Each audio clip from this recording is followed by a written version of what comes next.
Hi, this is Dr. Gregory Sadler. I'm a professor of philosophy and the president and founder of an educational consulting company called Reason.io, where we put philosophy into practice. I've studied and taught philosophy for over 20 years, and I find that many people run into difficulties reading classic philosophical texts. Sometimes it's the way things are said or how the text is structured. But the concepts themselves are not always that complicated, and that's where I come in. To help students and lifelong learners, I've been producing longer lecture videos and posting them to YouTube.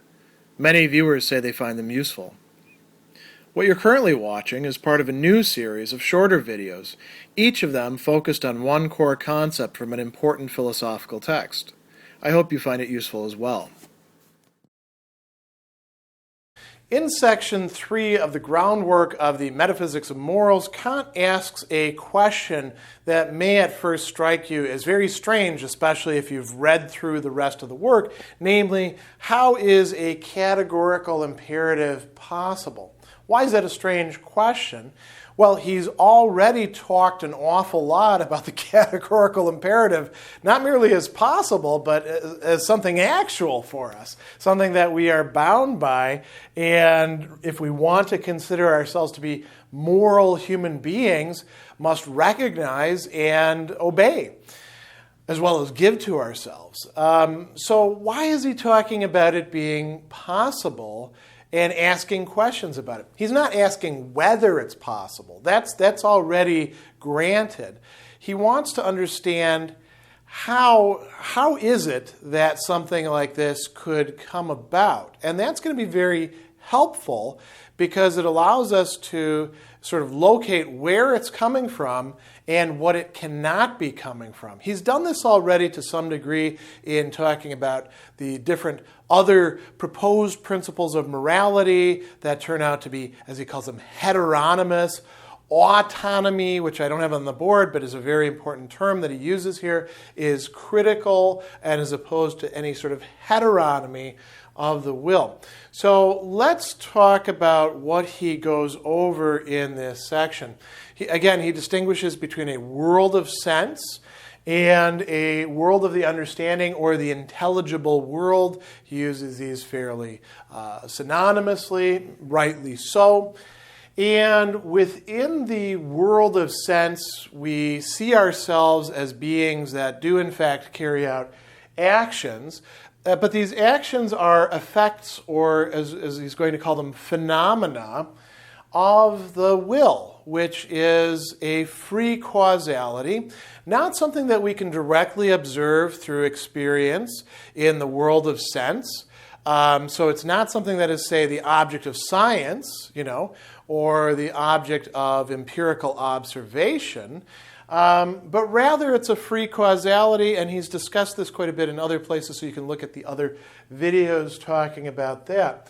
And so the will as free causality is part of the intelligible world. Why is that important? Well, insofar, he says, as our actions are stemming from this will, this free causality, the actions themselves are effects determined by that cause.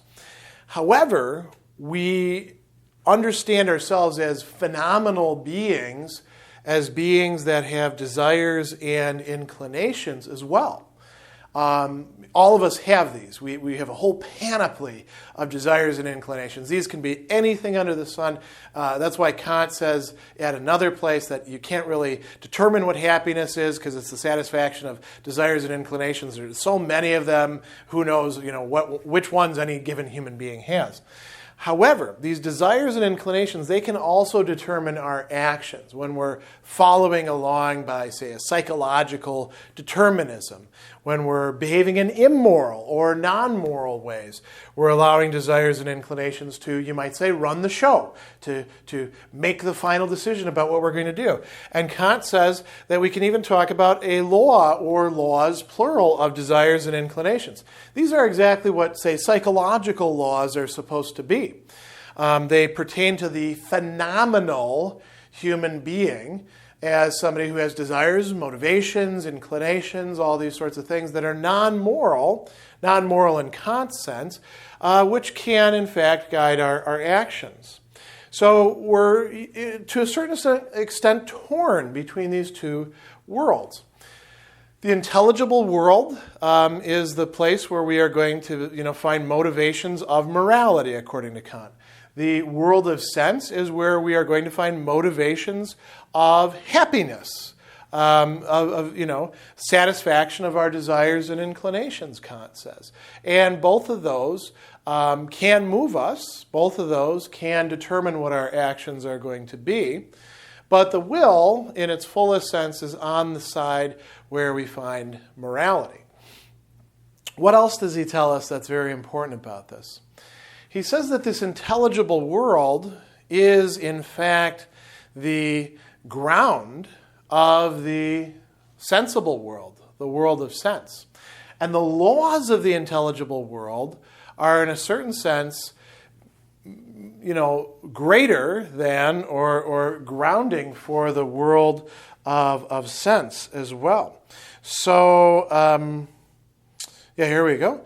The world of understanding contains the foundation or ground, or however we want to conceive of it, of the world of sense. Consequently, its laws also, and accordingly gives the law to my will. So my will as free can't do just whatever it wants and remain free. There's laws given to it in the intelligible world. And you might say, okay, well, where do those come from? Kant tells us. From reason. Reason is also on the side of the intelligible as opposed to the sensible. And the faculty of reason is precisely what gives to us these laws, these laws for the will, allowing them to become imperatives, like the categorical imperative, right? Imperatives tell us what to do. Following those imperatives leads to actions as duties, as what it is that the imperative requires of us. Now, Kant distinguishes between several different kinds of imperatives. There are imperatives also on this side, imperatives that have to do with satisfying our desires and inclinations, imperatives of happiness and imperatives of prudence or of skill, right? The imperative of prudence leads to happiness. Imperatives of skill say, if you want to accomplish this, then do this. Those are all conditioned. Those are all hypothetical. Those will say, well, if you happen to have this bunch of desires and inclinations, then do this. A categorical imperative says, no, do this. Do actions that conform to this way of doing them. So, for example, act only on the maxim you can will to be a universal law of nature. First formulation of the categorical imperative. Notice it doesn't say, if you so happen to be moved by these inclinations and desires. No, it doesn't say anything like that. It says, here's what you need to do, buddy. No matter what situation you happen to be in, act according to the maxim that you can will to be a universal law of nature. Or, act always so as to treat humanity in your person and that of others always as an end, never merely as a means. Second formulation of the categorical imperative, right? It doesn't say, if you just so happen to want to do that, then act that way. Or if you're made in such a way as that's, what you like. No, or if you want to stay out of trouble. Kant's saying, do that. And that is coming from reason. That is coming from reason providing imperatives. So, why is this so important? Well, we, as human beings, we exist on both sides. We live in both the intelligible world, which we can't actually know, and the world of sense. And this is where we can have conflicts. We can find ourselves having a hard time doing what it is that we're bid to do by reason, precisely because our desires and inclinations are strong. And here is where Kant says something quite interesting. He says that even people who he uses examples, right? Even people who are kind of screwed up, people who are moved by their desires and inclinations primarily, can recognize that they ought to obey the categorical imperative. He says, there's no one, not even the worst villain, provided that he is otherwise accustomed to the use of reason, who, when we give him examples of people behaving properly, what are some examples? Honesty of purpose, steadfastness in following good maxims, sympathy and general benevolence, even combined with great sacrifices of advantage and comfort. Nobody, he says, does not wish, so long as he's reasonable, that he possessed those qualities. On account of the inclinations and desires, he can't actually make himself desire them effectively or put them into practice, but he can recognize there's something wrong, there's something missing. Where does that come from? That comes from the fact that he or she, as a free being, has this side. Just so happens that this side isn't calling the shots, isn't determining things. Instead, the stuff on this side is. But they're still able to recognize it, Kant says.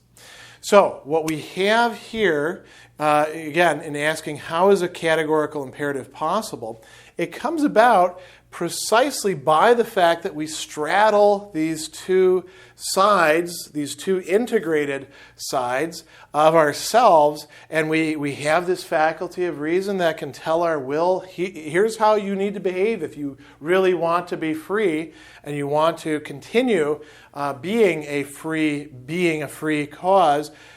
You should follow these imperatives, and then we have to do them in reality. So, if you think about what it means to actually enact the categorical imperative, it's one thing to formulate it for yourself in the groundwork for the Metaphysics of Morals. First formulation, act only on the maxim that you can will at the same time to be universal law of nature. Nice, right? Now do it in practice, right? Now that is where you enter the world of sense. That is where the categorical imperative is, as something possible, intruding into actuality. So this is a very important, you might say, side discussion going on in Kant that helps to illuminate for us how it is that we're able to have categorical imperatives.